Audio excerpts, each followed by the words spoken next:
ആറന്മുള വള്ളസദ്യ കഴിക്കാൻ പോവുകയാണ്. 74 വിഭവങ്ങളുള്ള ആറന്മുള വള്ളസദ്യ ലോക പ്രസിദ്ധമാണ്. ഇവിടെ ഓണക്കാലത്ത് ഈ വള്ളസദ്യകൾ ദിവസവും നടക്കുന്നു. നാളെ തിരുവോണമാണ്. നാളെ ആറന്മുള പാർത്ഥസാരഥി ക്ഷേത്രത്തിൽ തിരുവോണ സദ്യയാണുള്ളത്. ആറന്മുള പാർത്ഥസാരഥിക്ക് തിരുവോണ സദ്യ നൽകുന്ന ദിനം നാളെ പുലർച്ചയോടുകൂടി തിരുവോണത്തോണി ആറന്മുള ക്ഷേത്രക്കടവിലേക്ക് എത്തും. അതിനുശേഷമായിരിക്കും തിരുവോണ സദ്യ നടക്കുക.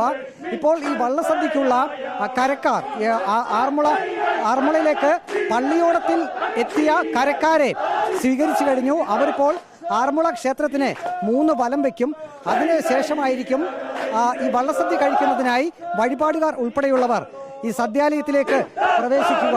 ഇപ്പോൾ വഞ്ചിപ്പാട്ട് പാടിക്കൊണ്ട് അവർ ആറന്മുള പാർത്ഥസാരഥി ക്ഷേത്രത്തിന് ചുറ്റും പ്രദക്ഷിണം നടത്തുകയാണ്. അല്പസമയം മുമ്പ് അവരവരുടെ കരകളുടെ പള്ളിയോടത്തിലാണ് ആറന്മുള ക്ഷേത്രക്കടവിലേക്ക് എത്തുക. അവിടെ നിന്നും ആചാരപൂർവം ഈ കരക്കാരെ വഴിപാട് വള്ളസദ്യക്കാരും ഒപ്പം തന്നെ മറ്റ് ക്ഷേത്ര ഭാരവാഹികളുമൊക്കെ അവരെ സ്വീകരിക്കും. അതിനുശേഷമാണ് ക്ഷേത്രത്തിന് 3 വലം വയ്ക്കുക. പിന്നീടാണ് ഈ ആറന്മുള വള്ളസദ്യയിലേക്ക് പ്രവേശിക്കുന്നത്. 70-ലധികം വിഭവങ്ങൾ ഉണ്ട്.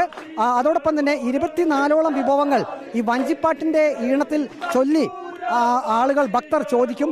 ആ വിഭവങ്ങൾ എല്ലാം കൊടുക്കണം എന്നാണ്.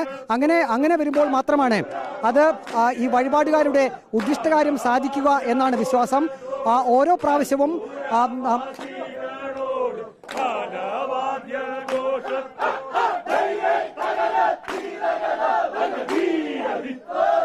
അതെ സുജയ, ഈ ഒരു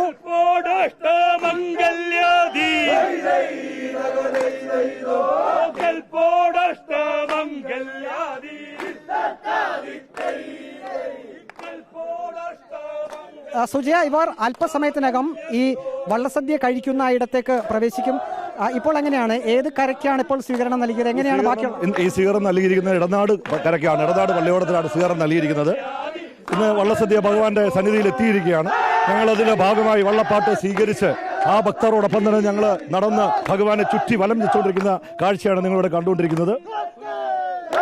അതുപോലെ ഭഗവാന്റെ ഏറ്റവും ശ്രേഷ്ഠമായ വഴിപാടാണല്ലോ വള്ളസദ്യ എന്നുള്ളത്. അത് പങ്കെടുക്കാനുള്ള എല്ലാ ഭക്തരുടെ ആവേശം കൂടാണിത്.